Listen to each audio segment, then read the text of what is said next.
Were you more of a Francesa fan or Russo fan back in the Mike and the Mad Dog days? Oh God, that's such a good question. Chemistry is so hard to come by in this industry. It's like, and I say, once you have it, you latch onto it with everything you have, right?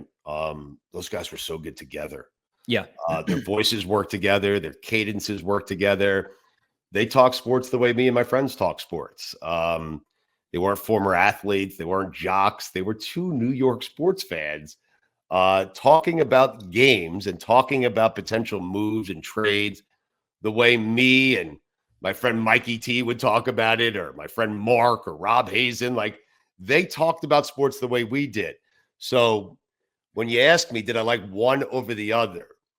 I would say my personality skews more towards Russo. For sure. Yeah, no doubt about it. And I've kind of patterned what it is I do on air after Chris Russo, because my personality is more Russo than it is Francesa.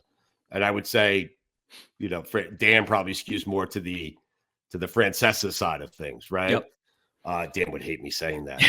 In fact, that should be the headline. Yeah, just not politically. Right. Exactly right. So I would say, I like them together. What I didn't like is when they split up. And I've told Chris this and I've told Mike this. Like, they're not as good apart as they were together. And I suspect people will say the same thing about me and Dan if we ever split up. You guys were better together. And they're right. It will never get better for me professionally on air than it's been with Dan. Like, and especially at the height of me and Dan. It will never get that good again.